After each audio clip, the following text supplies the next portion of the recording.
your attention, please. Thank you all for coming. It's a really good turnout. And my name is Rob Clements. I'm from Elmwood, here in Cass County. I'm the state senator for District 2, which is Cass County and Eastern Lancaster County. And I'm just here to give an introduction. I met Terri probably a little over a year ago when I heard she was running for school board here. Yes? Senator, we can't hear you back here. All right, I'll try to speak up. We were going to have a microphone, but it didn't show up. Thank you.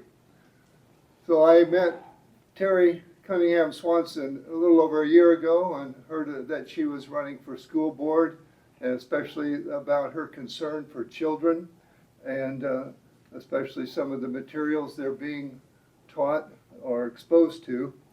And so I was glad to support her election for Plattsmouth School Board. So I've been pleased with the work she's been doing, and here to just show my support and help her to get out the word of what she's doing and why she's doing it, and talk about some of the materials, and then she will take questions at the end. I will ask you not to interrupt during her presentation, and when she opens it up for questions, then you'll be welcome to be called on for questions. The topic here is a sensitive topic, but I wanted to let you know that Terri Cunningham-Swanson is not the only person that's been concerned about what's going on. This is a bill, legislative bill 441, that was introduced this year in the legislature, had a hearing on March 24th, and it would change the provisions relating to obscene materials.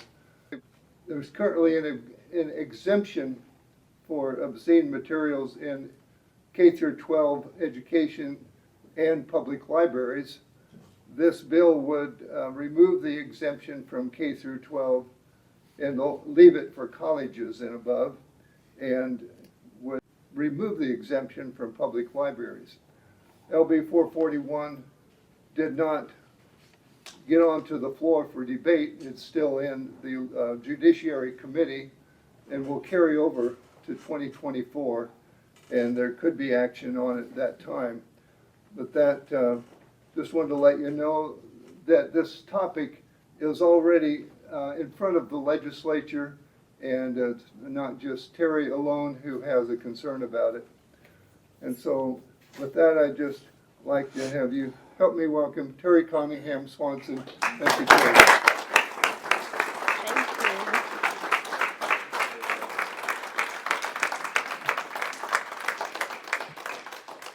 Hello, I am really happy with the turnout. Thank you guys for being here. I really appreciate it. I am going to say a little bit and go over some things first. And then when we get to the question and answer part, it's going to be very simple. Just raise your hand. Can you not hear me? No. Okay. I thought I was loud, but yeah, I'll try to be loud. Is that better? There is also a few seats that are up closer, so some of you that are in the very back, you might want to scoot up. Glennia, if you want to sit up here in the front, you can, because I'm not going to be sitting in that seat anymore. And anybody else, if it would help you to move up so that you can hear better, that'd be great. Yeah. Is anybody else in the back having problems hearing? Okay.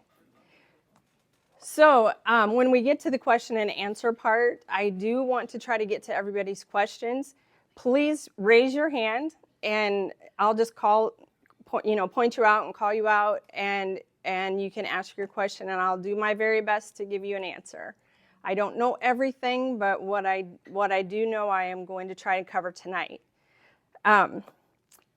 Plattsmouth is small town rural Nebraska, the good life with good people. My husband and I fell in love with this community, and we put our roots down here. We actually rented from the Mietenblicks for a couple years before we bought a house. But this is where we decided to put down roots and spend the rest of our lives. As a member of this community, I chose to step up and serve in an area that I have years of experience in and a heart to help kids. I knew what had crept into the other school districts where I worked and how it nearly has destroyed those school districts, particularly OPS. I wanted to prevent that from happening in PCSD. I had truly hoped that these things had not found their way into our school district. Unfortunately, that was not the case. After I exposed erotic and obscene books in our school libraries, I've been targeted by individuals and groups who have continued a relentless, coordinated character assassination, particularly on social media. This has gone from being a discussion about obscene books I found in the high school and middle school libraries to an assault on me, my character, my motives, my family, my finances, pretty much every area of my life. Tonight is a chance to get back to what this is really about. This is about the students of Plattsmouth, your kids and your grandkids that are being exposed to literary pornography within the walls of our schools. That will be the topic of discussion for tonight. People who want to keep these books in our schools, and there are quite a few here tonight, they want to make them available to kids, and they understand that this is an indefensible position. So they deflect attention from the issue at hand. This is not a Q&A to discuss my personal life. This is not a Q&A to discuss my finances or my family. None of these red herrings have anything to do with the issue about obscene books in our library.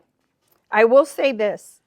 The Bible tells of a time when Jesus addressed a mob of accusers with this statement: "Let he who is without sin cast the first stone." I'm confident that I'm not the only person here who has difficult family relationships or family that has opposing religious or political views. Mine does. Sometimes it even gets heated. I'm sure that I'm not the only person that in this room that has gotten behind on bills or taxes, especially during this unprecedented inflation.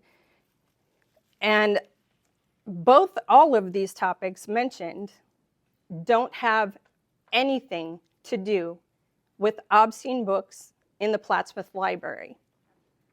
I'm confident that everybody here understands that that is what we will be talking about. I will not take personal attack questions, period.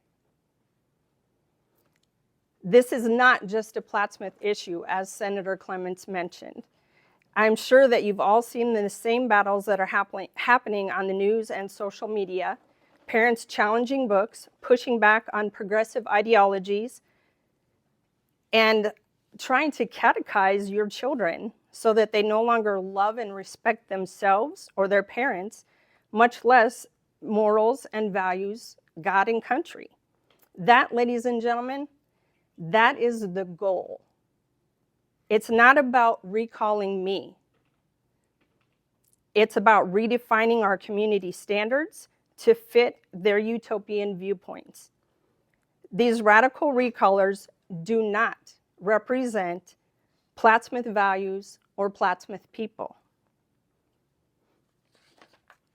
Before we open up for questions, there are a few things that I do want to share some information with you so that you understand the seriousness of this issue. So let's first get to some definitions. For context, here is the legal definition of obscenity. Nebraska Revised Statute 28-807. Obscene shall mean that an average person applying contemporary community standards would find that the work, material, conduct, or life performance taken as a whole predominantly appeals to the prurient interest or a shameful or morbid interest in nudity, sex, or excretion. The work, material, conduct, or live performance depicts or describes in a patently offensive way sexual conduct specifically set out in sections 28-807 to 28-829, and the work, conduct, material, or live performances as a whole lack serious literary, artistic, political, or scientific value.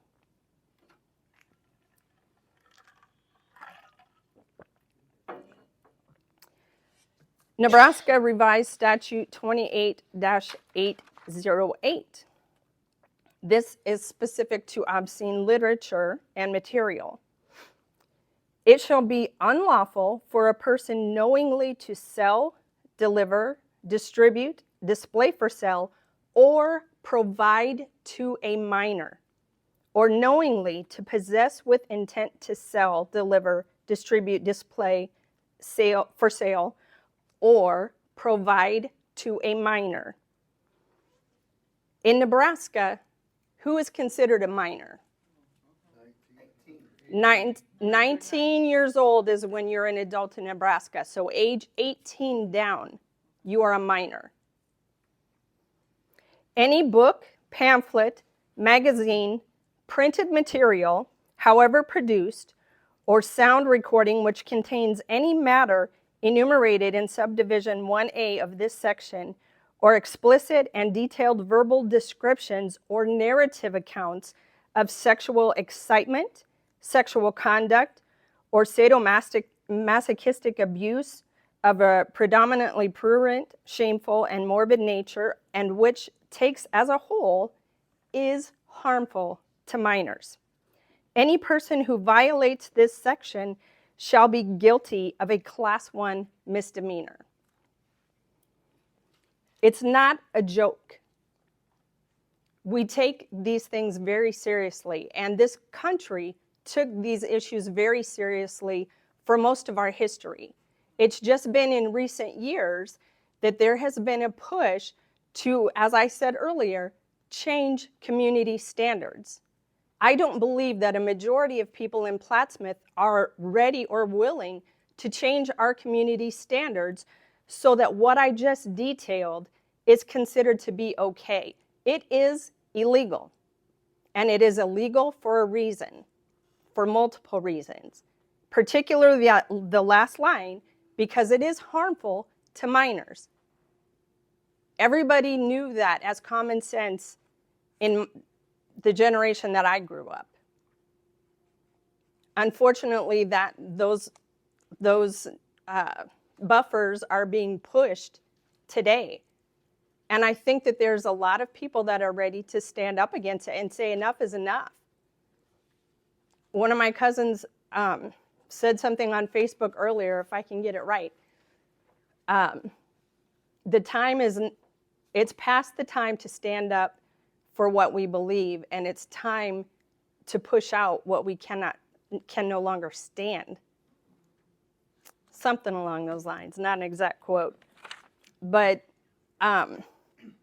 we have established what is a minor in Nebraska. This is a list. I'm going to pull it out. You can't read it from where you are. This is a complete list of the books that I asked to be reviewed, not banned. I do not have the power to ban books. Thank you for all of you people who have been trying to give me way more power and authority than I have, but I don't have it. Our entire school board altogether does not have any authority to ban books. The school board is responsible, and particularly the American Civics Committee is responsible for the content of curriculum, library books, and media. That is the whole reason that that committee exists. So it is our job on the American Civics Committee to review policies on a rotating basis, just like every other committee reviews their policies on an ongoing basis. This has happened from the beginning of PCSD being in existence and having a school board. That's how it works. I am on the American Civics Committee, and we reviewed policy 6300 and made some updates and reviewed books in the library. That is our duty. That is what I was elected to do. This is the list of books for everybody in the back. The ones that are highlighted in green, there's 34 of them that are highlighted in green. And they are called by the book publishers young adult. I take issue with that saying young adult. We have established what an adult is. An adult is somebody 19 years and older in Nebraska. So a young adult would be somebody that's 19, 20, 21. They're a young adult. If you're under that age, you are a minor. You are a juvenile. In any other instance, if you look at juvenile offenders, if you look at the ability to hold a driver's license, the ability to drive a car, the ability to go to different rated movies, there are age restrictions. This is not something that is just specific to the books. That is just a general accepted rule. The second category are 12 of those. These are books that the publishers and the authors have listed as adult material. There is not any reason that we need to have adult literature in a school. Juvenile, there's only 2. A majority of the books call themselves inappropriate for minors. That is not my opinion. The author Ellen Hopkins has called much of her material not appropriate for youth. There's been several authors that have said that very thing about books that we carry in our library. That's the issue that we're addressing. 50 of these books were found in the high school. 2 of these books were found in the middle school.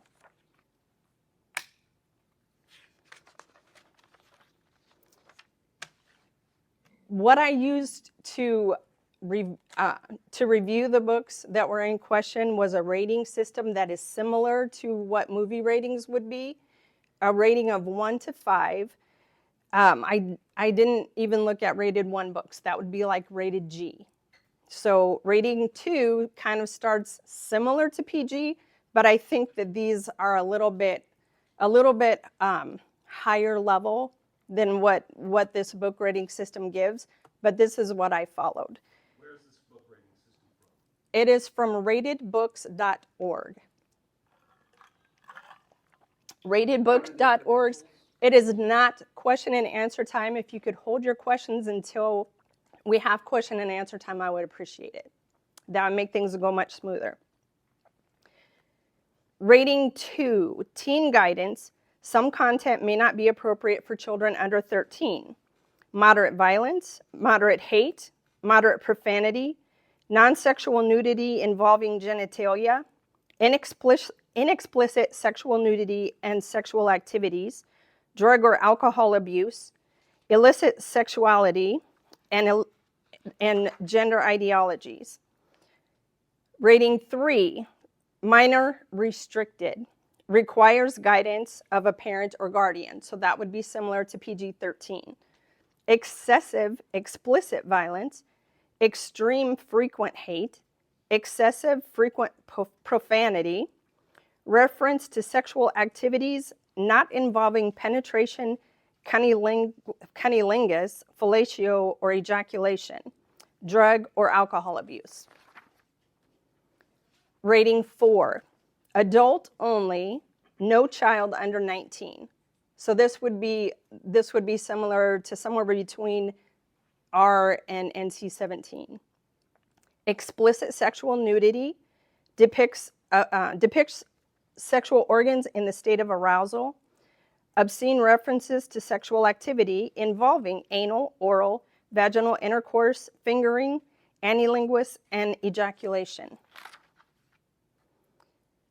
Rating 5, aberrant content, adult only, explicit references to aberrant sexual activities, sexual assault and battery, bestiality, sadomasochistic abuse, plus all that other.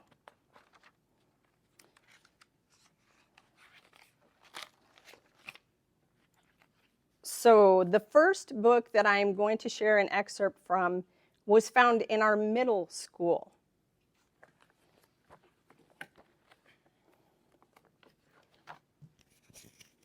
Oh, where's, they're on my head.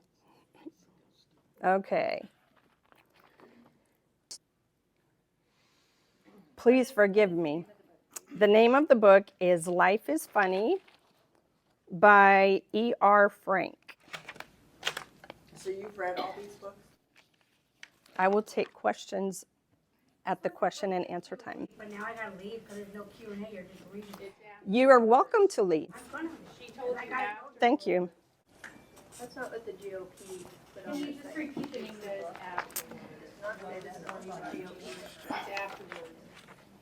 This book is called George.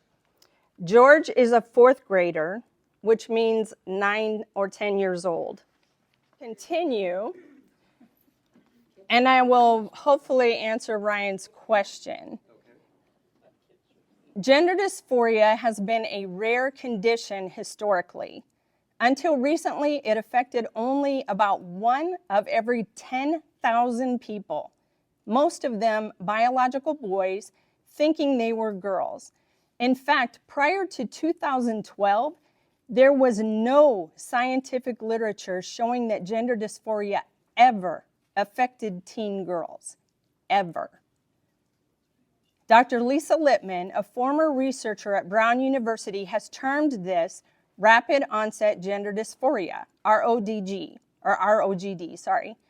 a phenomenon in which children, having displayed no signs of gender dysphoria, suddenly felt it acutely upon puberty. Dr. Lippman's research suggests that the primary causal factor in rapid onset gender dysphoria among girls is an increase in their social media use, especially when they have friends who identify as trans. Are there other reasons for such a dramatic overnight increase in trans identification? Women have not experienced significant biological changes in the past decade. In fact, there is no known biological cause for transgenderism in general, much less rapid onset gender dysphoria. Instead, ROGD appears to be a social contagion transmitted through and exacerbated by social media. Social media has a powerful influence on young people finding their way in life. What do most young people want as they're finding their way? They want to fit in, to be accepted, and to be applauded by their friends. What is the fastest way to do that in today's social media culture? Claim you're trans. Everyone will applaud you. And anyone who suggests this might be harmful will be shouted down as a bigot and probably canceled. Sounds familiar. So it is no mystery when teenagers who live on their cell phones feel the angst of puberty, some will be incited to claiming that they are trans and maybe even transition, thinking it will bring them the peace and approval they crave. Abigail Schreier, who wrote the seminal book, Irreversible Damage, The Transgender Craze Seducing Our Daughters, said she spoke to families at top girls' schools who attest that 15, 20, or in one case, 30% of the girls in their daughter's 7th grade class identify as trans. When you see the figures like that, you're witnessing a social contagion in action. There is no other reasonable explanation. Read us the name of the book, please. Correct, not politically correct by Frank Turek. Please understand, I am not saying everyone who claims to be trans does so because of social media. There are people who, with true gender dysphoria, which, as we will soon see, has its origins in mental health issues that are often triggered by childhood trauma. What I am saying is social media appears to be the main factor in the meteoric rise of young people claiming to be trans. So it sounds like we should. Intersex is a biological condition. Gender dysphoria is a psychological condition. The health hazards of transitioning, what the media and these folks will not tell you. Transgender advocates insist that we ignore biological sex whenever people claim they are a different gender. What someone thinks is all that matters.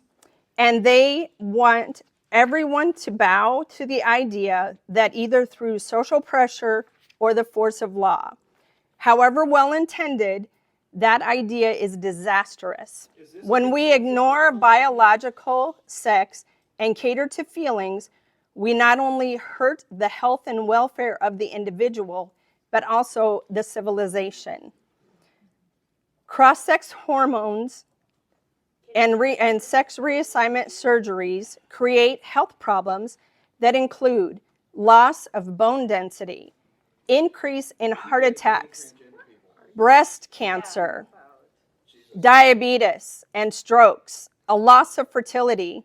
In fact, a study published by Duke University Press found that trans people die at twice the rate of that of non-trans people over any given period.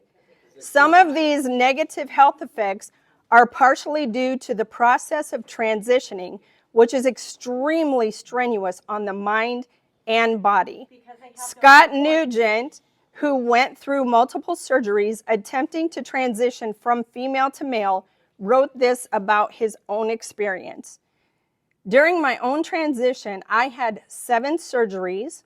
I also had a massive pulmonary embolism, a helicopter life flight ride, an emergency ambulance ride, a stress-induced heart attack, sepsis, a 17-month reoccurring infection to using a wrong skin during a failed phalloplasty, 16 rounds of antibiotics, 3 weeks of daily IV antibiotics, a loss of all my hair, arm reconstructive surgery, permanent lung and heart damage, a cut bladder, insomnia-induced hallucinations, and frequent loss of consciousness due to the pain from the hair inside of my urethra.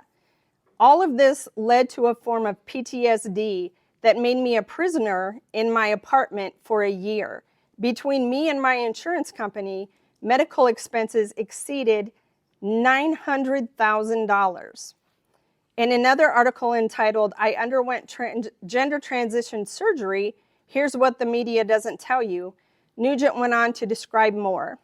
The happy, lighthearted salesmanship of medical transition and its blunt reality don't match. Doctors and medical transition proponents don't prepare youth for transition-related post-traumatic stress disorder. They don't mention post-traumatic stress disorder or any of the multiple hardships because it is considered transphobic. I want to tell my story so that others can hear what the medical industry is too afraid to say out loud. That gender transition surgery is not the magical solution that doctors, the media, and culture describe. End quote. And dare I mention the obvious here, that every new transgender patient represents a lifetime of hormone therapy and other related treatments. Nobody has ever transitioned. It is a lifelong commitment to artificially forcing a body to conform to another sex for money. their choice. Nobody The- Well, I thought we were here to do about school stuff. It has nothing to do with the school. And then you can say your point. She just wants to be heard. She wants to be That's heard. right. It's Talking about about boards. that was question. That was about transgender, which has nothing to do with You want? You talk about proselytizing. That's proselytizing. That's why she's opposed to it. That's why she read the paragraph. Oh, that was like okay. 8 pages. We're going to go on. We are going to go on. I did want to read that book because a huge majority of the books that I asked to be reviewed were because of highly egregious literary pornography, obscenity, and erotica. That is the huge, huge majority of the books that I asked. We will do question and answers in a little bit. Correct, Not Politically Correct by Frank Turek, Turek. Every single statement in that book at the bottom of the page is referenced all of the medical documentation and scientific studies to back up every word in this book. It is very highly authorized. And yet you have an opinion. I didn't. Okay, So what? now I'm going to go on to, Oh, so it's his opinion on it. Well, I don't know. I don't understand this. The majority of us are Let following Terri the continue, rule and please. waiting for question and answer. Okay. And all of a sudden, we have people from this side that are shouting at the people on the other side. I would greatly appreciate it if everybody would stop shouting, everybody. Because that's not going to accomplish what we're here to accomplish. I again don't understand why you're reading us 14 pages when we all are here on a work night on our own time.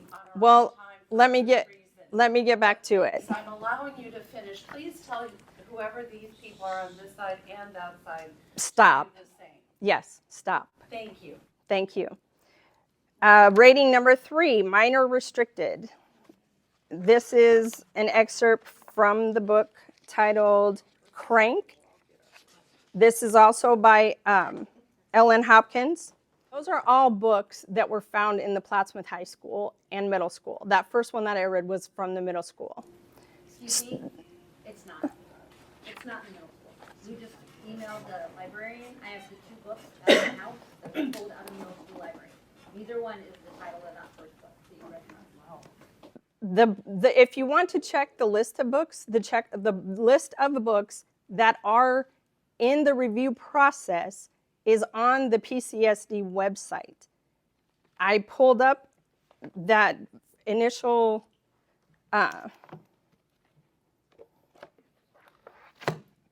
with all the different highlights.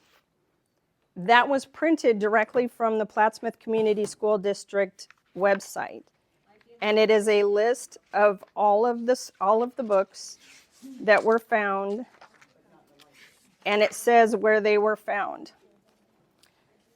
High school, all of these. Middle school, Ghost Boys by Jewel Parker Rhodes and Life is Funny by E.R. Frank.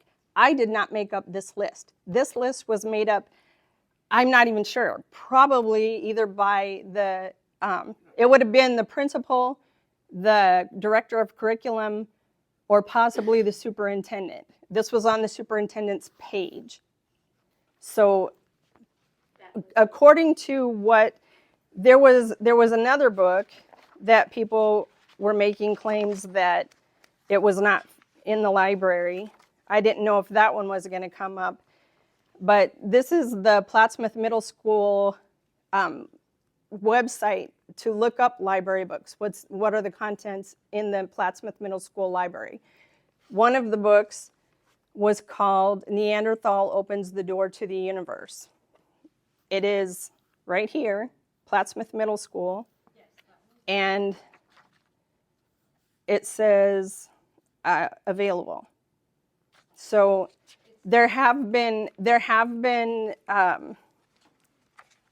2 of the books that were initially on that list. One of them was removed, I think, in 2022, and one of Neanderthal was the one that was said to not be found. It was found on the website. It is possible that somebody did not remove it from the website, even though they removed the book. But looking at the school website, it shows that it is there and that it's available. And I printed that out tonight. So the next thing that we are going to do is the question and answers. And I will ask you guys to please be respectful of each other. Please do not talk over each other. Everybody wants to get done, get home, get answers. That's why we're here. Most of us are here. So I will just call on people as you raise your hand. In the blue shirt back there. There's other school board members. How many of those agree with your idea to review books? Actually, that is a good question. I brought along with me, if anybody wants to see, this is a printout also from the school district's website of all of the minutes from the school board meetings since March. And I highlighted in case somebody... You attended or not attended? I've attended every single school board meeting. We do take attendance. You can check. You can go onto the website. There is video. They take attendance during the video. You can hear them call out my name and hear me say here or present. I have not missed one single school board meeting since I was on the school board, and that's easily provable. Terri, can we clarify school board meetings? Because there's lots of meetings that happen for the school board. So can we clarify what you mean when you say school board meeting? Are you School board meeting is a school board meeting. There are committee meetings. And then there are workshop meetings that are not committee meetings. So are you talking When we started out, people that aren't maybe aware of all the different? when we started out in January, they had it broken up into the first maybe 45 minutes to an hour of the meeting was called a workshop. And that was basically where each of the individual committees that break up and meet over, like there's a finance committee, there's an operations committee, I'm on the American Civics Committee. Each of those committee chair people give a report to the school board. Previously, that was done in what they called the workshop before the school board meeting, and then they had a break, and then they would do the regular school board meeting. I don't remember exactly what month that it was changed, but it was changed. It has all been integrated into one open school board meeting. So we don't have that any longer. We do have separate committee meetings, but there's not a workshop anymore. There's just the school board meeting and committee meetings. Do you need me to re-ask it? No, the School board members. yeah. So on the meeting, April 10th, 2023, roll call, Cunningham-Swanson, present, Foster, present, Gloop, present, Harvey, present, Shuey, present, Simonson, present, Tessaric Parsons, present, Winters, present, Matt Gloop was absent. 19.18, discuss, consider, and take all action to approve the first reading of Policy 6300, selection and review of instructional and media materials. Motion passes 8-0. So they all With- voted the same way. It was a unanimous vote. Every single board member that was in attendance voted for the changes that we had made to the policy up to that point, which is, there was only a small bit added later on when we got to the final reading. But yeah, that was unanimous. The next meeting that we addressed it was June 12th, 2023, which I was also present. Let's see.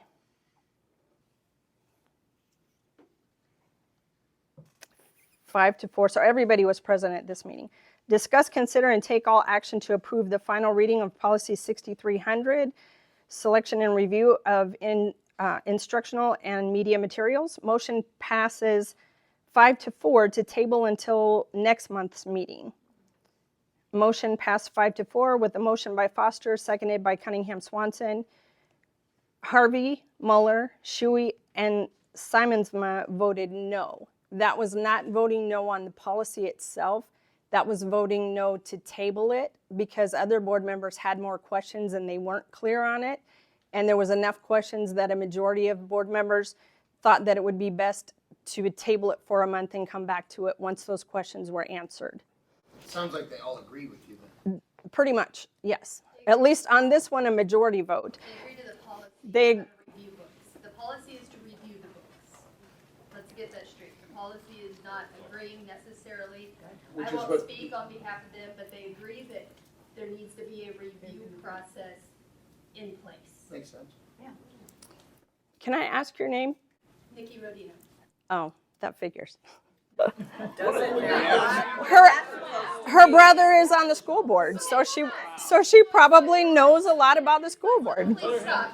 You took that first jab, so I get a chance to introduce. Your brother is on the school board, so I would expect that you would know how it runs. He is the president of the school board. And he's very passionate about what he does. No, stop. Stop. You have. You got personal, so I get a chance. I did not get personal. I said, oh, your brother is on the school board. All that figures. I do have a legitimate question. What is your question? Come here, what is your question? Say it really loud so that I can hear you. If I could, I actually have a question from a student who could not be here tonight. So if I could, I'd appreciate that. Regarding the books. Okay. Okay. As a compromise, there was a proposal from another school board member. I believe that was Nolan. Siamosa. Thank you. I can never say. I know, I can't either. To create a restricted section, which I think has happened already, but I'm not sure. Anyway, the proposal from the other school board member was to create a restricted section in the school library to gain parent permission to check out from this section. All members that you voted yes. Why did you not vote yes for that? That was never brought up to a vote. Okay. Student asks, is there any common ground that can be reached? If you allow me to finish answering his question, it will actually get to that. That was never brought up as a vote. Compromise. I think the student wants Yeah, I to understand. make everybody happy. I understand, and we will get to that. The first question, though, that was never anything that was discussed in a school board. Miss Nolan, I don't know how to say his last name correctly. Simmonsma? Yeah, he never brought that. That's not something that is discussed during the school board meeting. That is discussion among the American Civics Committee, and then we bring the proposals to the school board. So that was not anything that was ever brought to a vote by, it just wasn't a thing. So anyway, the motion passed for us to table the original version that got tabled. That let's see, that meeting, the mature content section was created. Community patrons, which is citizens, were removed from the book review committee. This was during, now I have missed 2 American Civics Committee meetings. I am not the only board member that has missed American Civics meetings. Both, the other 2 people on that committee are Max Muller and Jeremy Shuey, and both gentlemen have missed meetings. We all have lives outside the school board. The school board is a service that we do to the community. It is not a job, it is not a paid position, and we can't always make every single meeting. I have attended all of the meetings. This particular one, we had 3 meetings that month, and 2 of them we had scheduled to go over this policy. One was an open meeting, which we have 1 or 2 every year, that when we have new curriculum or something like that, and we open it up for the community parents to come in and look at the new curriculum that we've purchased, that is done at the open meetings. And that was scheduled in the middle meeting. I have to take off work for every one of those meetings. My job doesn't allow me to leave early or take an hour off, not even for a doctor's appointment. We do the whole shift or we take off the whole shift. So I was having to take off, that would have been 4 days of work that month between the regular school board meeting and the 3 American Civics Committee meetings. So since the open meetings one was just basically people coming in to look at the books, the curriculum, I think it was social studies that had already been purchased, I said I was not going to take that off work because it wasn't really necessary for me to be there. And I have to give my job 2 weeks notice to be able to take a day off work. So I had to get those dates ahead of time. I did this in committee, got the dates, told them which ones that I was going to ask off work for because I needed that time to be able to ask those dates off. Shortly before that open meeting, the agenda of the meetings got switched. So rather than having the open meeting, it was switched to where they were going over the books, or going over policy 6300. They knew I was not going to be able to attend that meeting. I did not have time to ask for it off work, and I was not at that meeting. During that meeting that I did not attend, that was when the mature content section was created. The community patrons, which I fought for, because I thought it was important to have community people, parents, grandparents, voters, taxpayers, people in the community, not directly involved with the school, to be a part of this process. Because I thought that it was important for us to have transparency and for us to be able to not only just be in our own little circle and dealing with educators, but this is the community school, Plattsmouth Community School District. And I fought very hard to get the community members on that review committee. They were on the previous old committee. They wanted to remove them. I fought to keep them. We had decided to keep them. At the meeting that I was not able to attend, they removed the community members. The only parental consent was one sentence tucked within the registration documents that said, will you allow your child access to the mature content section of the library, yes or no? And that was an issue with other school board members, that if we are giving consent to something that's this important, that could technically meet legal issues and legal standards, parents need a lot more informed consent than just one sentence stuck within a registration form of however many pages, or if they do it online, however much is on there. Parents need a lot more information than just one question, will you let your kid get these books out of this section? That gave no information on what type of content or anything like that. Those were the questions that came up at the board meeting that caused 5 of the board members, a majority, to say, yeah, we need to discuss this more and we do need to address these issues. So on July 10th, 2023, Matt Gloop and Jeremy Shui were absent from this school board meeting. Action item 18.1, discuss, consider, and take all action to approve the final reading of policy 6300, selection and review of instructional material. Motion by Cunningham-Swanson to amend the policy to remove the word instructional from Form 63B. Winters seconded the motion and it passed 7-0. Motion by Muller and a second by Simonsma to approve the original motion with this change. Motion passed 6-1. Karen Parsons voted no. So on that final policy, it was 6-1 that voted for the change that we made in that policy. The Unrestricted policy. it is policy 6300, selection and review of instructional and media materials. So that's everything. That's what the American Civics Committee does. That's one of the policies that we do. Earlier, I didn't hear you. was that a change from something earlier? Yeah, we did quite a bit of revisions on it. Let's see.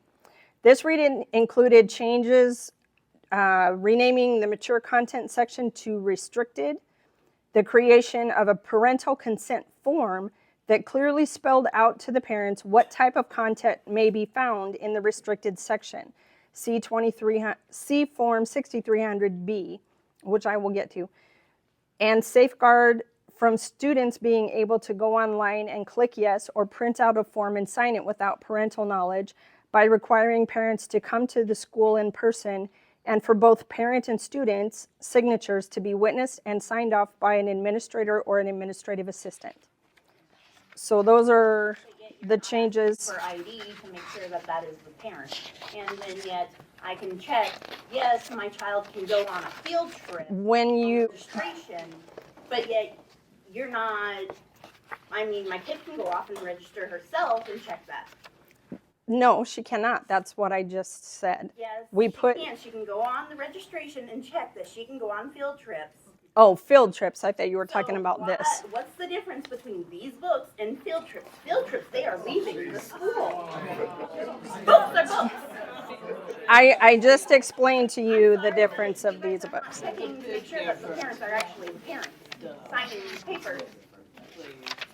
Are you aware of anyone that has fraudulently come in and signed? It has to be witnessed by an administrator or an administrative assistant.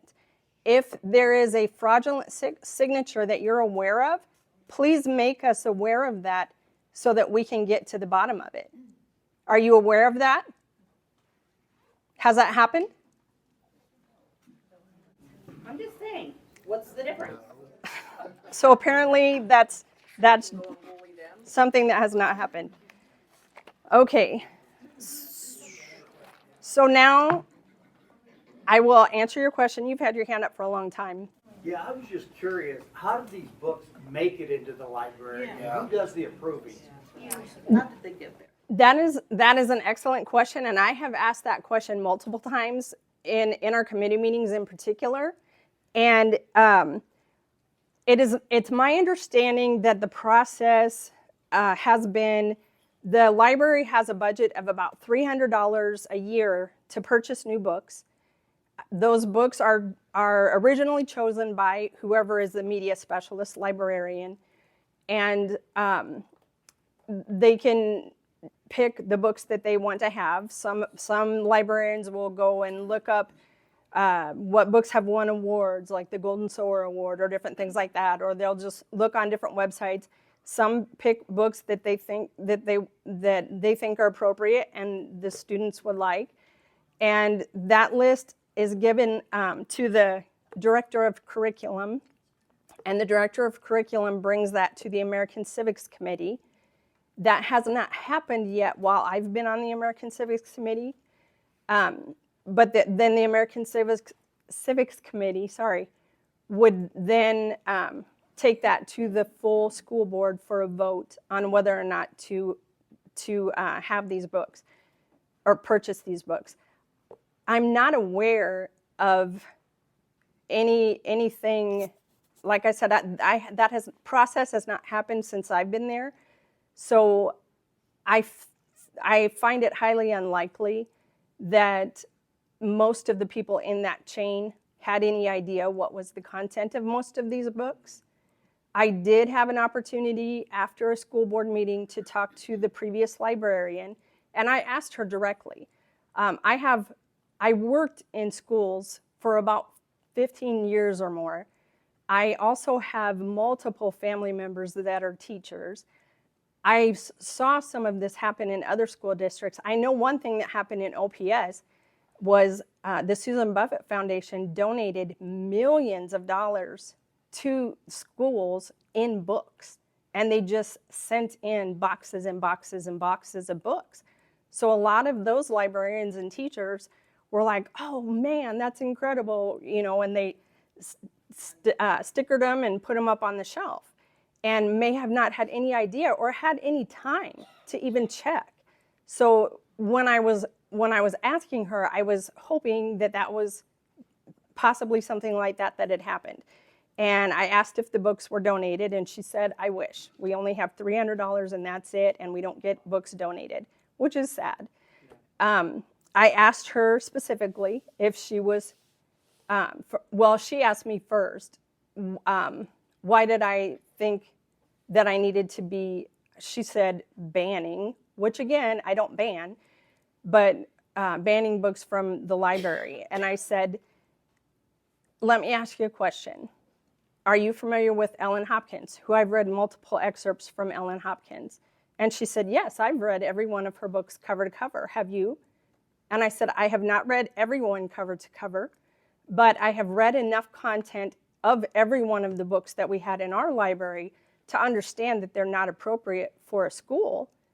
And I said, would you consider those books appropriate for a school library? And her response was, absolutely.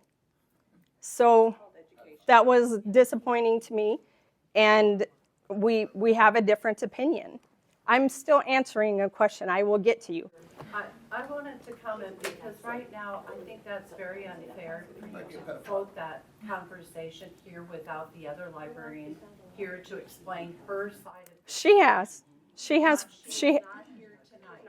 She's not here tonight, but she took an opportunity during an open meeting to, when I did not have the opportunity to respond to her accusations toward me, and I let her speak. I am telling what happened from my point of view. I was there. There were 5 people there. It's not just my word against hers. That is the conversation that happened.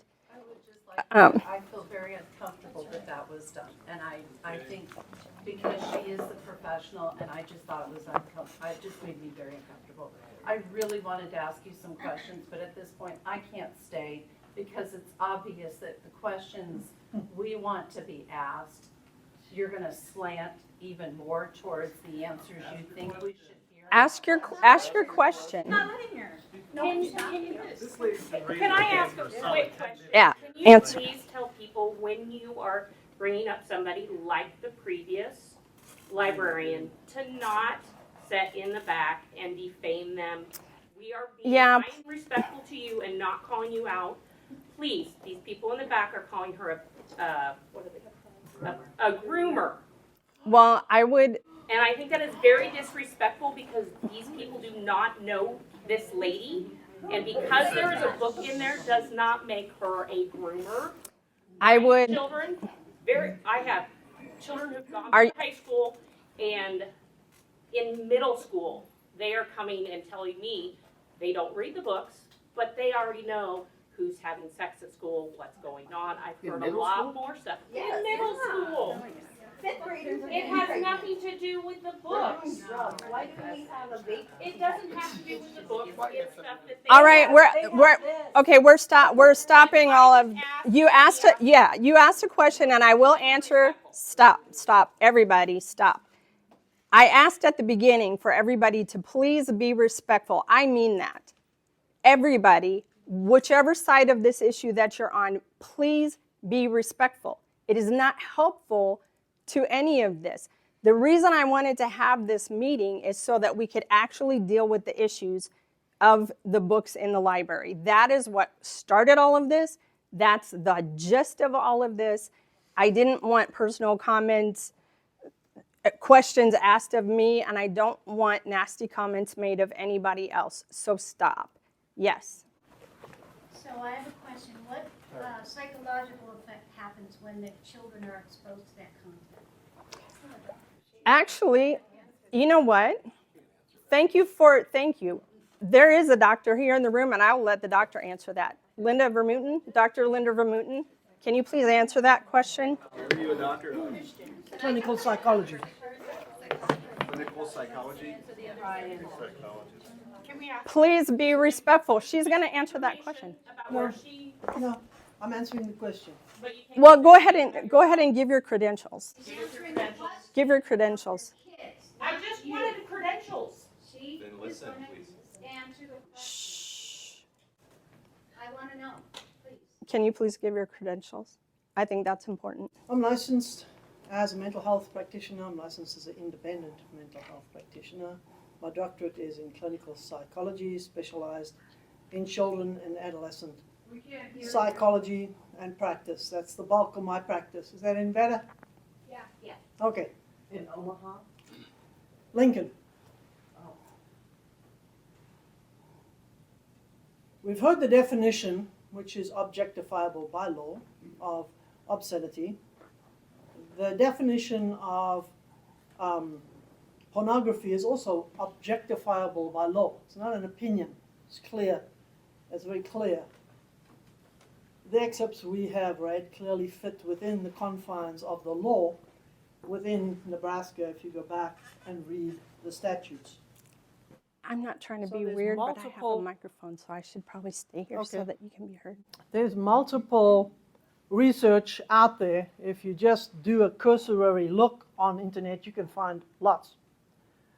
There's lots of peer-reviewed literature that is out there that talks about long-term impact of pornography on children.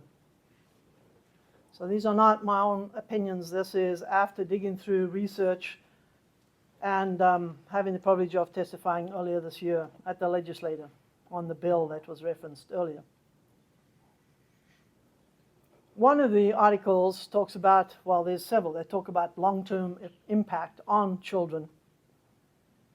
But if you break it down, the first thing is it physically changes the structure of the brain. Because it's not normal for children to talk about sexual content.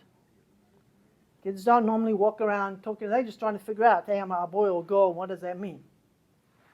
So when you expose them to explicit sexual material, number one, their brain doesn't know what to do with this. Okay? When you have little kids that they get overloaded because of material that's coming at them. So let's say the little ones, let's say elementary school. What begins to happen when a child gets in that place is they begin to act out because they can't cope. When you get to older children, they become more aggressive because, again, their systems are overloaded for what they're trying to figure in their minds that they don't even have all the facts about. When we look at the biology and the physiology and the research on brain development, girls' brains are not fully, or females' brains are not fully developed until the early 20s, 22, 24. Sorry, gentlemen. Men don't catch up until about 24, 26. All right. So you want to take content. If our brain is not fully developed, and our brain is our central computer that sifts through information till in our early 20s, how then can a child deal with this material? So when you first do something, it's like drawing a pencil line. That's the first time you do something. Let's say that's the pencil line. Second time you do it, it's twisted together. It's not balanced and stacked on top of each other. It's twisted together. So third time, it's twisted. So what happens over time is you have like a cable memory in your brain. So think of yourself. How much time do you think about walking? Except some of us getting a little older, maybe that's a problem. We don't think about it. Driving, we don't think about it. We can eat and drive, you can talk on the phone and walk, because you have a cable in your brain. So your brain automatically goes this way without you even using any cognitive abilities. So that's part of what's happening biologically in a child's brain. When you expose them to material that is clearly not meant for them, even the writers and the authors of this material are stating, this is not meant for kids. This is adult content only. And if I listened to the earlier discussion tonight, I thought there was a consensus in the room that a minor is anyone under age 19 in our state. And so that means any school-age child is not an adult, so they should not be exposed to adult material.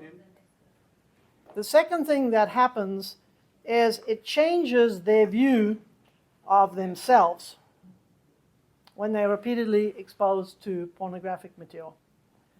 It changes their view of relationships, changes their view of intimacy, because now it's not about this other person being somebody who should be loved, expected, respected, and treated with dignity, but rather that this person is purely an object of my pleasure and my satisfaction.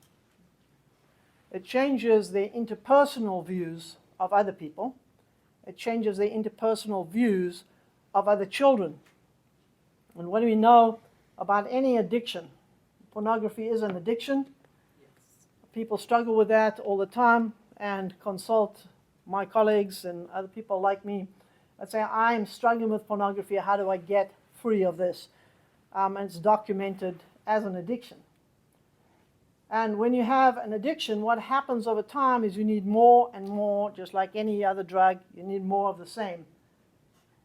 Until more of the same is not sufficient, then there begins to have an acting out.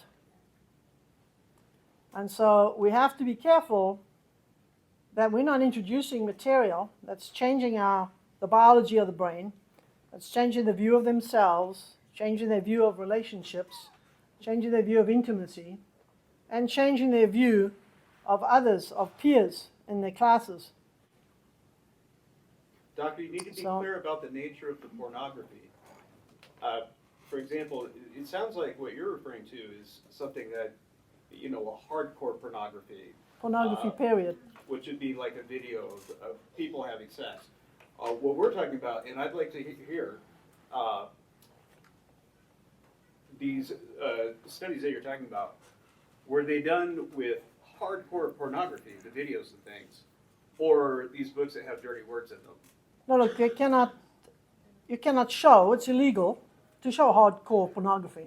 Any pornography is damaging to a child because it changes, as I've delineated with peer research. So I'm not debating, I'm just giving you the facts. If you go out there and you start doing research... What I'm saying is, isn't it dishonest? Just a minute, sir. If you're referring to hardcore pornography, isn't it dishonest to stand up here and talk about hardcore pornography? She just explained that she is not talking about hardcore pornography because that is illegal. It's illegal to give to a child. So no, there are not studies done on hardcore. Specifically done on these books that Terry's referring to. The studies are done on peer-based research on the impacts of pornography on children. I don't need a lecture on how peer review works. So that's, I asked a question. I'm answering your question. Okay. No, you're not. Yes, I am. Yeah, I think. Okay, One at a there. time. Okay, there. We did. But I'm just trying to help him articulate his words because that's what he's getting at. Is it's more visual? There. Okay. Anyone that wants to try and debate that literary pornography, literary obscenity, literary erotica is not written to stimulate the brain to imagine all of those things that I was reading, that is the purpose for it to written. Like for instance, The like impact- if I read like A Long Dark Road, my long dark road I visualize in my head is not going to be the same as the person sitting next to me. So I But think these that's kind books of that what were read tonight are clearly blatant pornographic depictions that a child has no basis to hear. That does not have any basis in an educational institution. That is pornographic, that's starting them on the progression to pornographic addiction. What's the evidence And the for that? danger of that in our state is that without concerned? exception, without She's exception, standing up there lying. every person. So, Are you you- a doctor? No. Okay, then Okay. I I'm have the asking floor. if it's consistent. I have the floor. No. Yeah, yeah. In Okay, It's not I brought Linda. She came here as a guest because she cares about she children. supports me, and she Care about children. Miss Rodino said that I could not answer that question because I was not a doctor. It just so happens that Linda is a doctor. This is her specialty. She has degrees to be able to answer this question. You don't. You're done with this line of questioning. Please continue. Every single person in the juvenile Question, I'm justice pointing out system flaws. that has been prosecuted for juvenile sexual offense, without exception, and the research done by a colleague of mine at the university, every one of them was subject to pornography at an early age, without exception. And every one of them that are in juvenile justice that have been prosecuted for sexual offenses were exposed to pornography at an early age, which says even the data in our own state is saying if we expose children to pornographic material at an early age, it's doing damage to them. And the long-term impact is playing out. Not only are they probably, possibly, more than likely going to land up with an addiction to pornography because of all the chemicals that get released in the brain when you get aroused sexually. And so you want more and more of that. And so that is the damage that it's doing to our children. Thank you. I appreciate that you were here.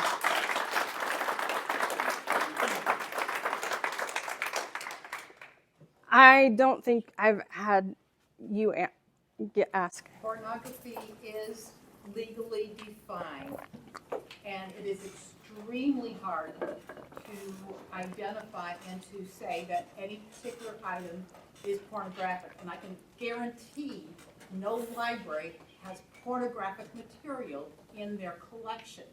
So you cannot compare pornography to the scenes that you find objectionable, but that other people do not find objectionable. So the study on pornography may be true, but we are not talking pornography. We're talking about books with sexual acts described, which is not Which is called literary pornography. No, if there is any literary merit to it, it is not pornographic. And there is a legal Supreme Court ruling that defines pornography, and I've talked to a lawyer, he says it is extremely hard to prove an item is pornographic. Okay, so let me ask you a question. What is your justification for the books that I read depicting graphic sexual activity? What would be your justification for why that book should be in a school and why the taxpayers of Plattsmouth should be purchasing that? I have not read the books myself. I didn't ask you if you read the books. I asked what I read tonight. But if I had read the books, I would have seen it in a whole setup. That's not an answer to my question. No, it's not. Because you're just taking excerpts out, and you're not telling about the background story, which might be about two children who are going through some identities and some other things, and don't laugh at the Can you be situation. respectful, please? She's asked everybody to be respectful. I have. Respectful. I have asked everyone. Asking people is not respectful. And to see a book in its totality, whether it describes a rape scene, then yes, I don't have a problem with a teen reading a rape scene. And by the way, when you're talking about publishers saying that an item is young adult in the publishing field is teen. In Nebraska, it's not. And I specifically, Identified as a young adult book. yes. That means it is for teens. It is not for 20 and up. And I was explaining the difference, and I quoted our state laws and our state statutes that talk about obscenity and that talk about the legal ramifications of it, the legal definition of it, and the legal definition of a minor.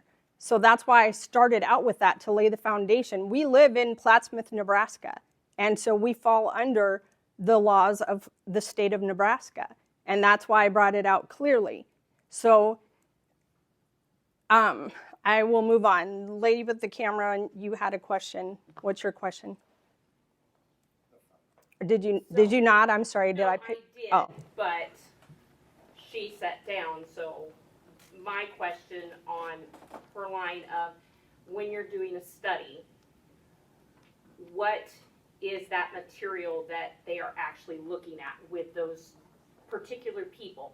Is it based off of reading books? Is it based off of magazines? Is it based off of the porn sites?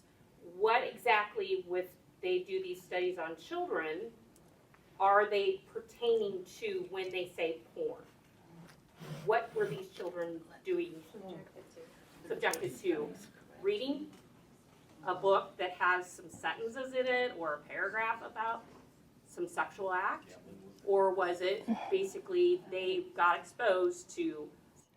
I'll tell you what, I'm not going to put Linda through any more questions, but I will give you 2 websites that have a lot of this research on it, that because I have looked into it. One website is called fightthenewdrug. It's either .com or .org. I'm not sure. If it's not .com, it's .org. Fightthenewdrug.com or .org. The other one is called The Brain on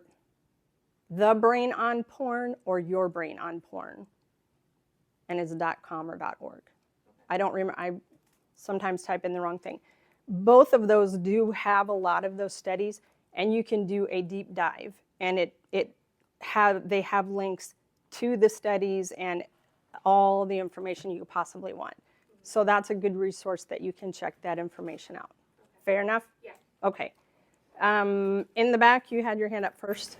Yeah, so I'm unclear why people are having trouble with this concept, since humans are creatures of habit, right? We have dinner at 6 o'clock every day, then eventually our stomachs start growling at 5:30, right?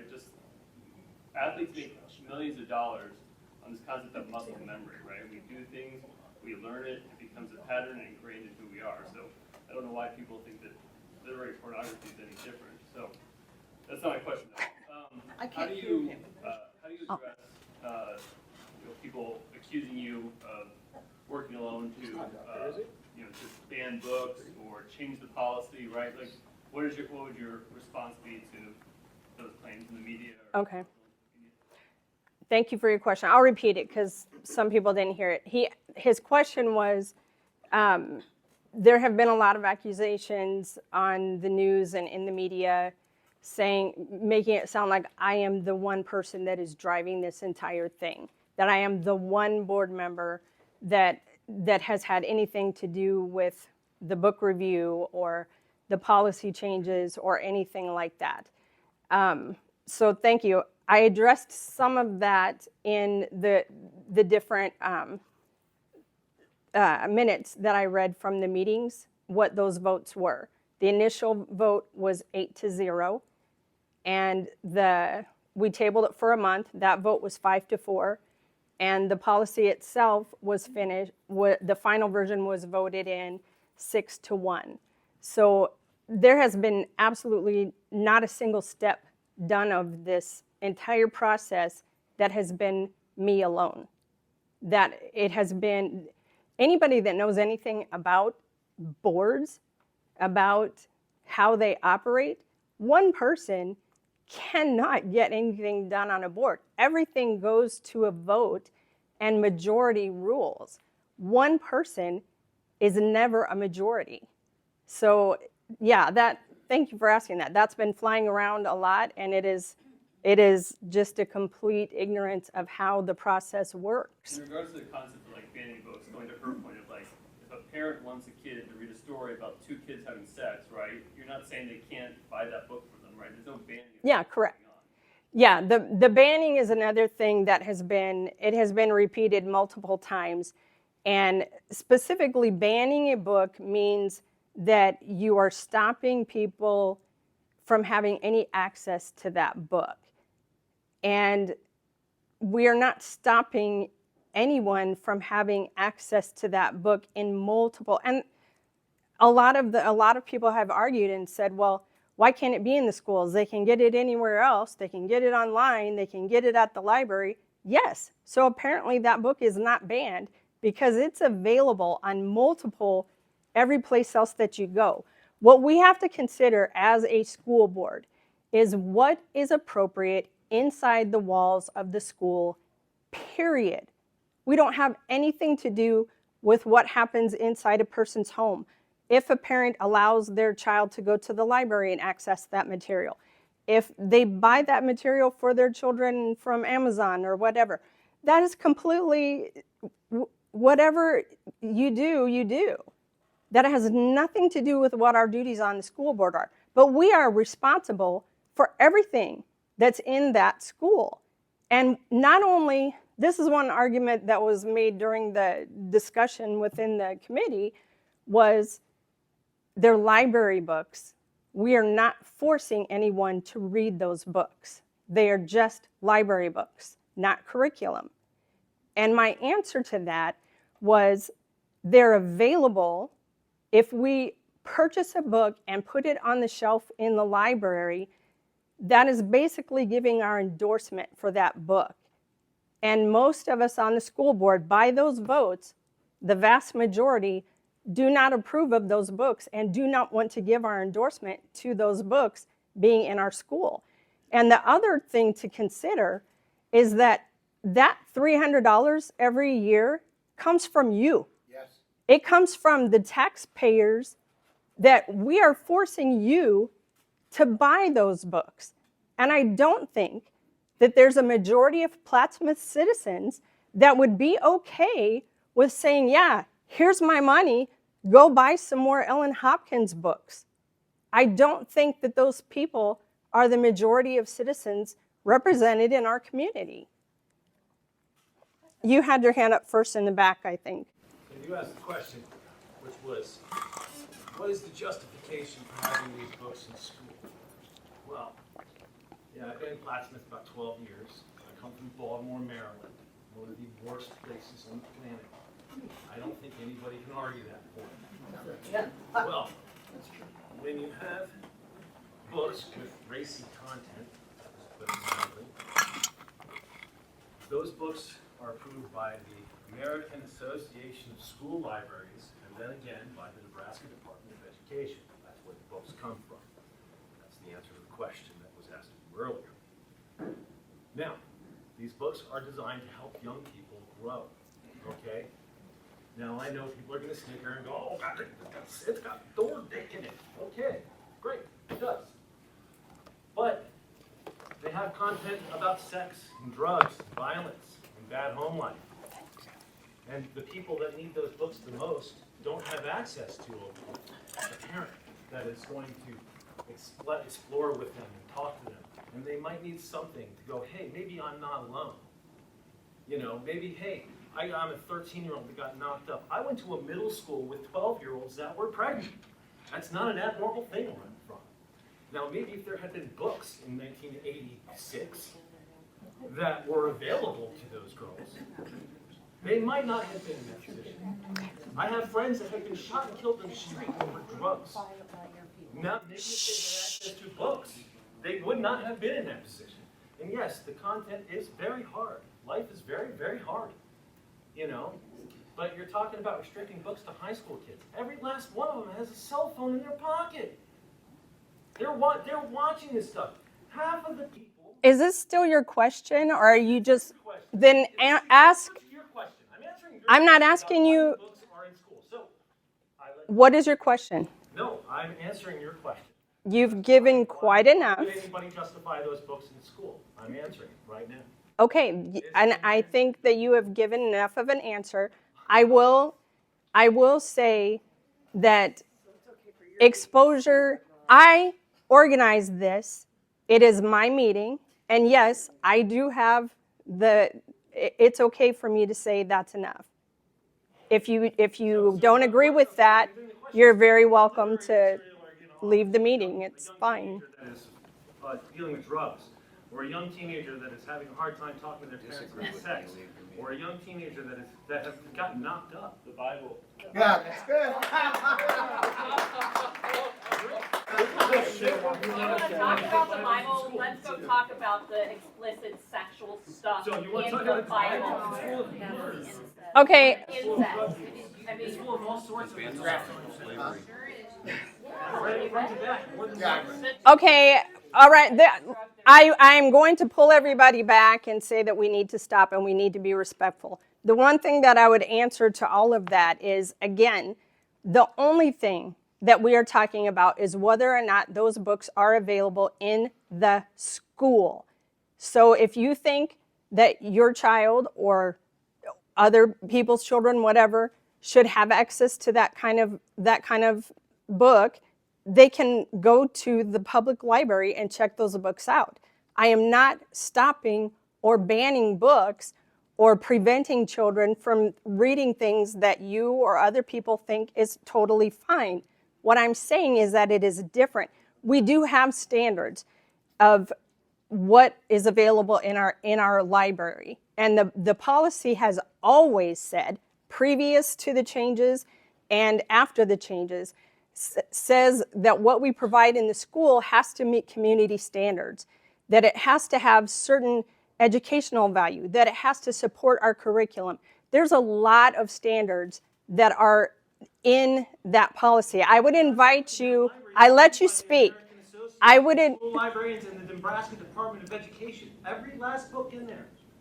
And the Nebraska Department of Education, our representative is Lisa Fricke. And our representative, when she was questioned about that, said that those decisions need to be made at the local level, at the school district level. That was what was said by our representative on the Nebraska State Board of Education. So what we are talking about is just the purview of what we make available for the students inside the walls of the school. What we are making taxpayer dollars purchase, period. I think you've had your hand up the longest, I think. What's your question? First off, I gotta tell you, as a gay man, you've read more gay porn than I ever have or ever will. My question is, the two state statutes that you cited make it criminal conduct for me to give a 13-year-old the Bible for him to read the story, or for me to tell the story of how Lot became a grandfather. Why is the Bible not on your review list? If you... Read Genesis 19 and explain why it's not pornographic, because it's not pornographic. Have you read the story of how Lot became a grandfather? Genesis 19. Okay. Offering his daughters to be raped is not descriptive? I am not going to go there. What question do you have? So, my question goes back to access, because Please be quiet. Everybody over here, please be quiet. You specifically asked for everybody else to stop. That includes you. Stop. What's your question? So my question goes back to access, because I used to be the librarian at the Plattsmouth Public Library, or one of them. And I know how many kids in this town get free school or reduced lunch, because I wrote grants based on those numbers. So you're telling me that if your parent can't afford to buy you the book, as you're pointing out, it doesn't matter to you if they buy it for them. You're gonna go ahead and remove access for a book that is considered an award winner, because you said that before, or whatever. I've read Ellen Hopkins' books cover to cover. I can tell you why they're important. I can tell you why teens read them. Because not all of them are living clean, pristine little lives, and they need to see what some of the consequences are. That's fine. Are those books available in the public library? But that's a simple question. Are those books available? So then what is the problem? that is no problem, because Do you charge people? yes.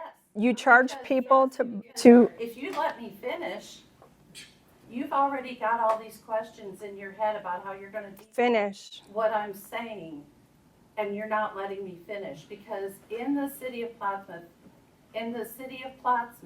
if you do not live within the city limits, you have to pay for a library card. We are the biggest library in Cass County, so we are the ones with the most materials available. So you tell me, if you live outside of the city limits and you're on a reduced income, your kids I can't afford a library card. How much is a library card? Well, you know what, I would love $30 a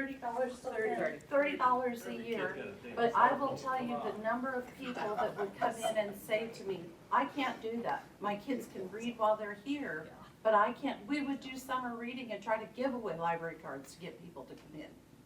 So my question is, because I do have a question, my question is, how is it that it's okay for the school board to say that we don't want kids to have access to these books, but not let anybody else say, you know what, Little House on the Prairie is now considered racist and stereotyped, Well, we can still put those in the library to be checked out by all of the school kids.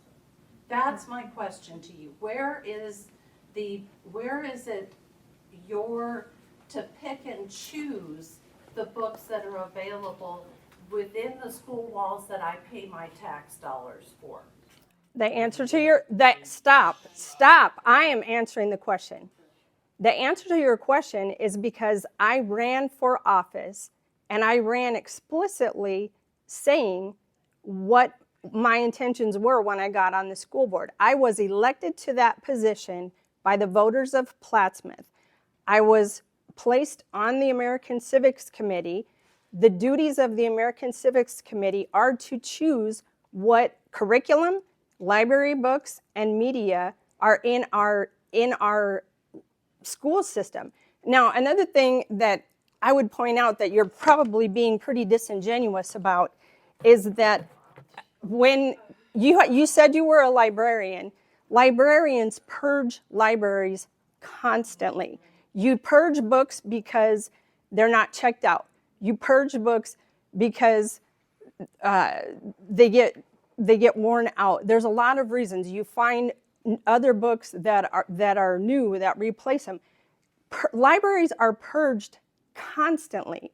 There has always been public school libraries and public libraries that get rid of books all the time for multiple reasons. Getting rid of books in the library is not a ban. It is not a ban. It is a choice, but it has been. I have a bachelor's degree to do that. So I've been trained to weed the books at the library. My director had a master's degree. What I'm saying is you are not credentialed, and as far as the school board does not require that school board members be credentialed. If you have a problem with that, I suppose, I don't know what would be the legal process. I have an issue with you removing books that I... And you're saying with you removing books, it is not just me. It is a committee of people. Okay. Very clear and said the board. Okay, well, just now you said you. I apologize if I misheard you, but that is what we are elected to do. And we are doing it to the best of our ability. Specific class or what you consider class of book. And again, I go back to the Native American stereotypes. If you go out and look, that I did a whole paper for my college on Laura Ingalls Wilder and why her books should be pulled from libraries because they're racist and stereotyped. Okay, so what I would recommend to you is we made up challenge forms as part of that review or the updating policy 6300, and there are challenge forms that you can fill out. Fabulous. I'd be happy. I welcome you to do that. I will be happy to do that. And it goes through the same process that we are doing right now with all of the books.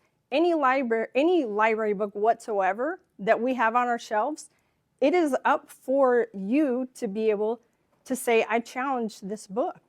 So how then is it reviewed?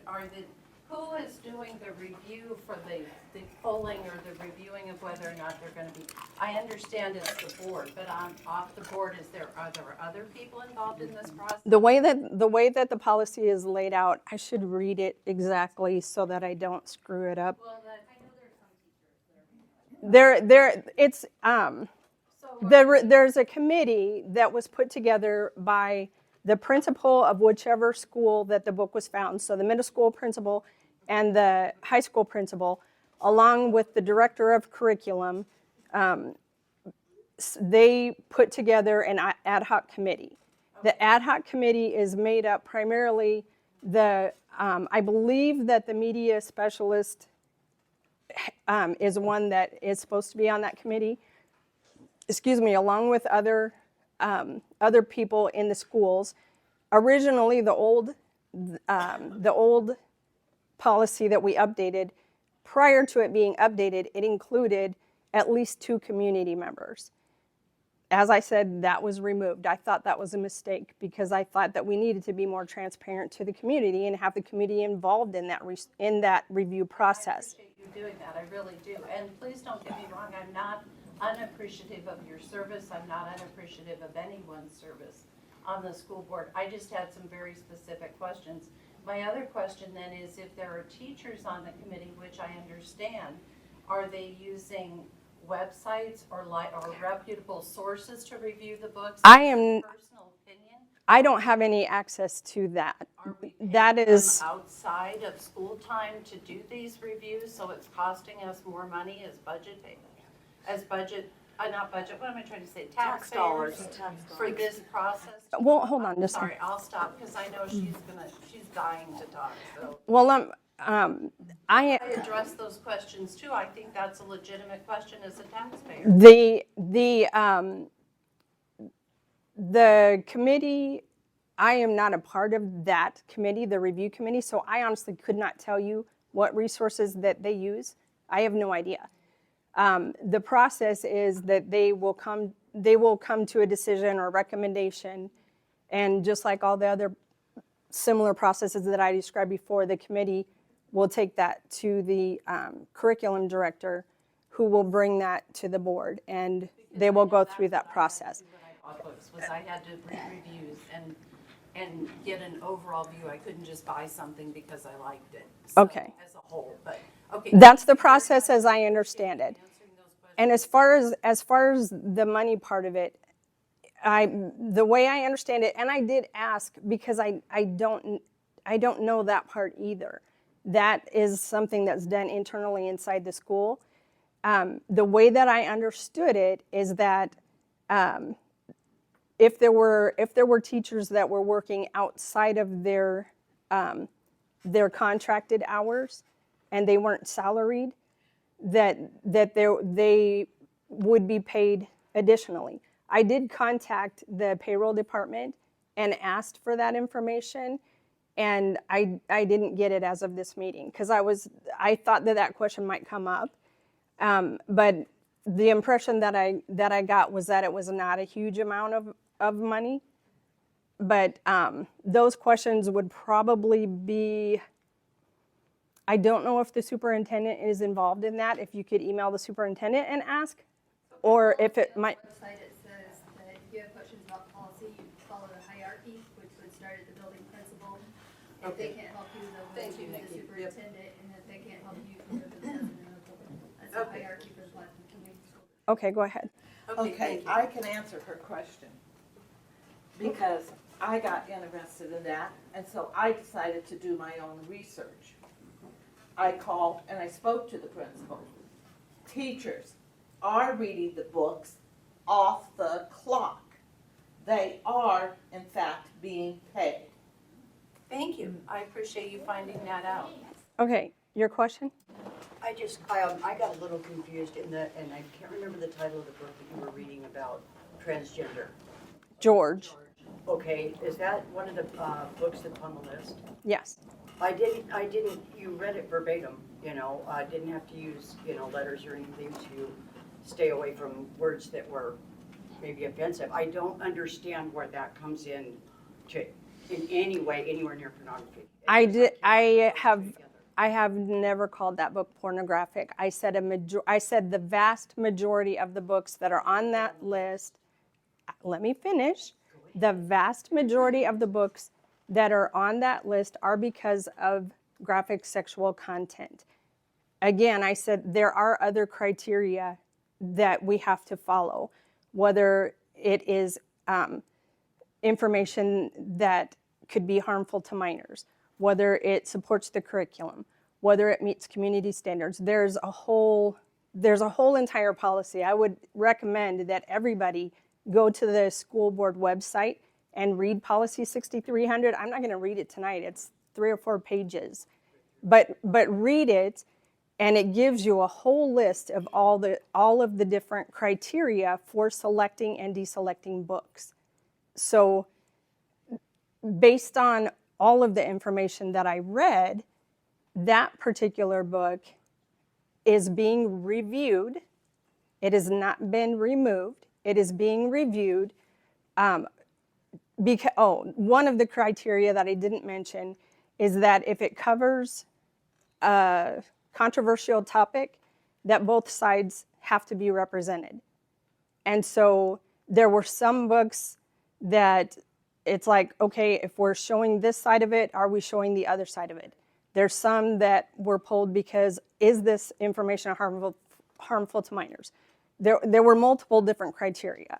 So each book, it was a little bit different, but the vast majority was for the sexual content. Does that answer your question? Yes, because yeah. Okay. Okay, so I was gonna ask a question that I just heard posed to you. I'm not comfortable with a lot of the stuff you read. I wouldn't be comfortable with my 15-year-old reading it, so I like the idea of a restricted shelf at the library. But there are some books there on that list that I do not understand being on that list. The Hate U Give, I had my girls read that. We watched it as a family. What is offensive about that beyond language, which you hear every day in the hallway? Every day in the hallway. Vonnegut, really? I'm not saying that makes it okay or that it's okay for the kids to do it, but I'm saying in reality you hear that every day. And that book has important messages. One of the things that I would like to clarify is I don't find it a legitimate reason, because this was argued as a legitimate reason to keep all of that on the shelf. And some of it was mentioned here tonight. Why do we have to take this off the shelves? The kids are doing it anyway. The kids are having sex in junior high. The kids are doing drugs. The kids are cussing. That argument, personally for me, does not hold water. Without a very good message about racism in America? Let me respond. I would have to go back and pull that book up. I'll do it and find that book. Have you read that book? I have not read every single book. How did you come up with a list of these books if you didn't read them? And I guess part of my question is, where did you get the list? Because you may not be banning them, but you're the one that brought this up. You're the one that came up with the list of books that you wanted pulled. And you're saying that they're not gone, but they're off the shelves for right now. They're off the shelves being reviewed until the review is completed. I am trying to remember. I do have that book in here. Is Where the Crawdads Sing in that book too? Because I'm very confused about that book as well. And Slaughterhouse-Five, Kurt Vonnegut. I'm very, very confused about where the pornography agenda comes in. Again, not every single book was pulled because it had sexual content. Why? I need to know why. They are being reviewed. Favorite recent books that I've read. It is an excellent book. I need to know. That's Wouldn't like that the have first to do question with I the had was policy and the statutes of the state of Nebraska? It's in the policy. Read it. Senator, what is the statute for the state of Nebraska? I read the statute at the beginning. What the definition was. And why don't we change the age of 19 to 18? Because 18-year-olds That would not be a school board. That would not be. Okay, that doesn't. I don't. We are getting way off track. I don't have anything to do with the age in Nebraska. No, we are addressing the books, and let me address what you were talking about. I have a whole stack here. I don't know everything. Like, I would have to go back through and find out why each book. I was not the one that pulled the books off the shelf. I asked for them to be reviewed because those books, I just said, I looked through on that online library and went through content and went through books to try and see if there were materials that didn't meet the policy standard. Read the policy. There's multiple things in there of why it may not have, why it might be reviewed. That particular one was probably because of showing, because it does talk about racism, and this particular issue, I'm sorry, I need a drink, I do take very personally. My immediate family consists of 4 sons that are half black, and two of my sons are married to minorities. My son Nathan is right here, and he is married to a young lady from Korea. My other son Jared is married to a young lady who is part Filipino and part Hawaiian. Every single one of my children and every single one of my grandchildren are minorities. So I do take that very seriously. And we have dealt with racism in our family. And it's something that hits very close to home. There was probably something in that book, and like I said, off the top of my head, I don't know. One of the things with a lot of these books is, can we find something that maybe does not have sexual content in it, or that maybe does not have, that still, there is probably thousands of great books that address the problem of racism. Would you not agree with that? Yes. So it's not a question of, we're going to hide racism and pretend like it doesn't exist. It is, we are looking at the content of these particular books in the library. Can we do better? Okay. And that's it. All right, I would still like the name of a website or whatever where you got the list from, because I feel like you're the one that has the list of books that you wanted reviewed. That came from somewhere. I have researched a whole bunch of websites. I researched from school boards in Utah. I researched from school boards.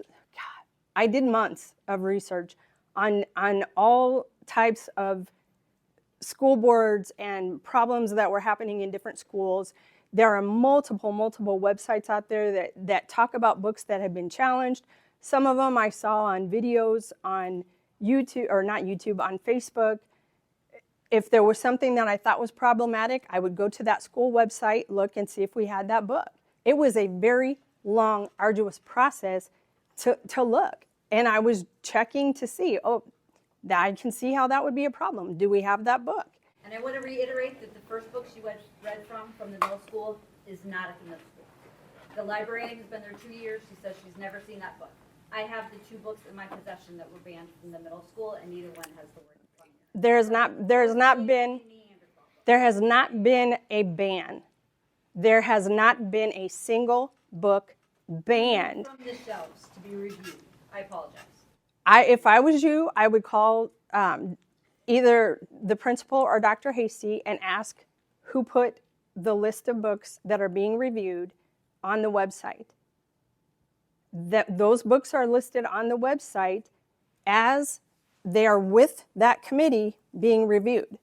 That I didn't have anything to do with putting that list up. Those books are on that list. So if that book has already been removed for whatever reason, then it's not an issue. It's not there.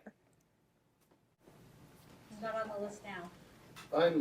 I'm glad there's a review process, right? If it passes review, then it just goes back on the shelf. But my question's for Dr. Linda, if she's still here. No. No, I think she may. She's over there. Well, Can I ask her a question? I will leave it up to you. It's about, it directly involves my grandson. He's autistic. What do these type of books do for kids with autism?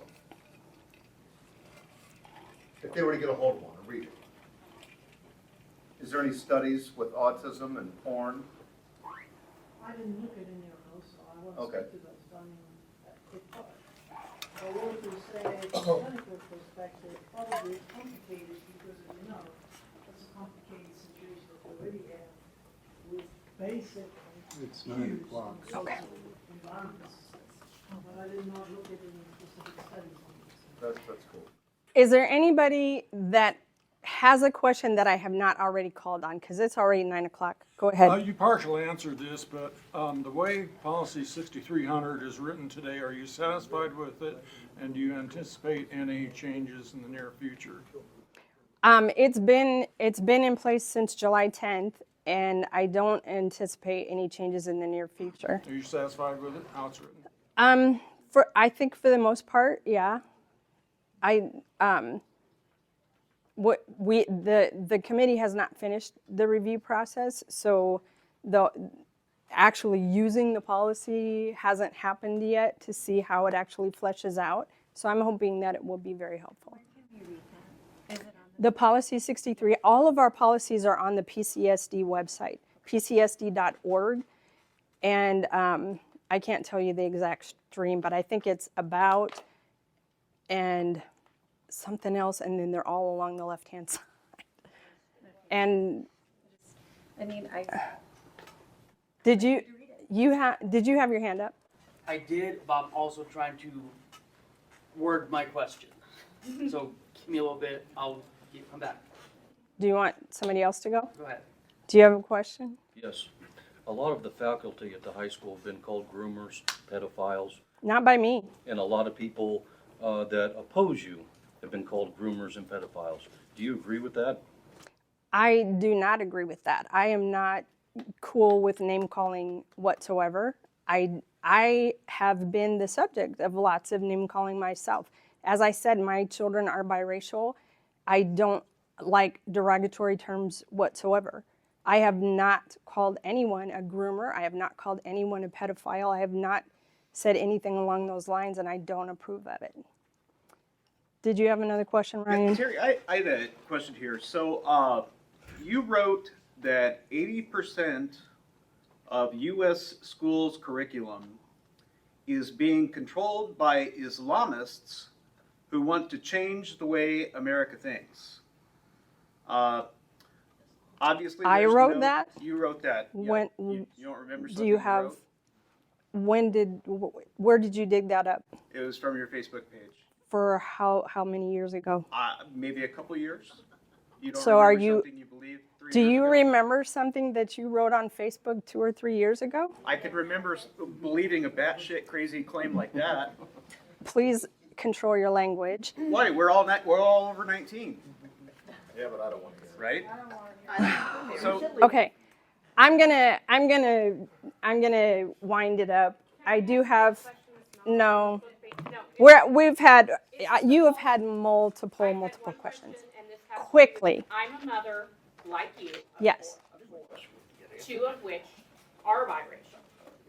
These 2 go to these schools, and it's a question that's also come up on other mom groups and other parents who have black children who are wanting to know, are you going to do anything to address these racist stuff that is going on, Yes. not only in the high school, but at kindergarten? Because my child is a kindergarten. Yes. It's called the N-word. Yes, and actually, our American civics. Well, I'm letting you. I know, but let me finish. Okay, please be quick. So my older son, who is in the high school, I have a personal friend here in town. Her children are being mocked in a classroom by a group of kids, boys particularly, and the teacher just quiets them down, does not send them to the office.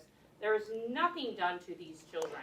Okay. Other kids. Other than giving more examples, I get you. And yes, actually, Brittany Landon brought this issue up. I don't remember if it was last month's board meeting or the one before that. And the discipline is under the purview of the American Civics Committee, and we are reviewing that. We are currently doing that, and that is something that I am very passionate about. Where is that discipline at so that I can see it, so that I can know that, hey, that would be this is actually taking place? Because I know it's not always taking place. The policies are all on that PCSD website.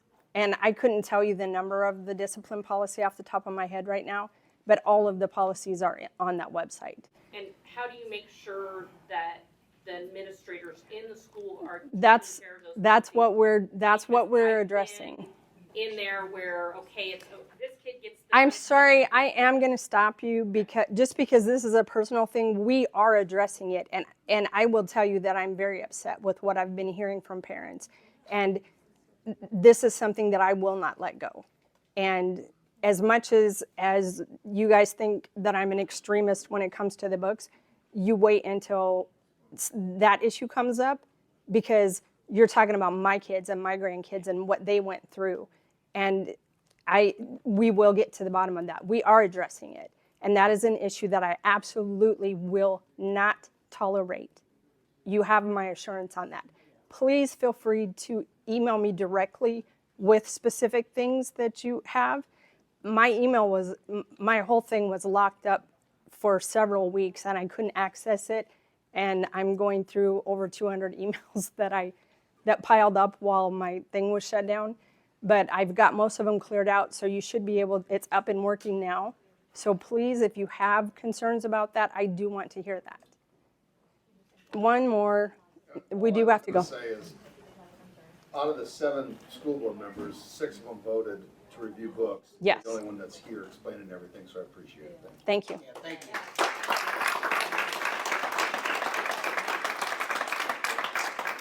Thank you all for coming. I really hope that I answered most of your questions. If you have more questions, you can email me directly. Cunningham-Swanson @pcsd.org is my email. So feel free. I would encourage people, whatever side of the aisle that you're on, go to school board meetings, get involved. There's a handful of people over here that come to school board meetings all the time. We don't agree on everything, but they are involved. They come, they show up, and they speak their mind, and I appreciate that, even if we don't agree. Everybody needs to be involved and showing up, and thank you all for coming.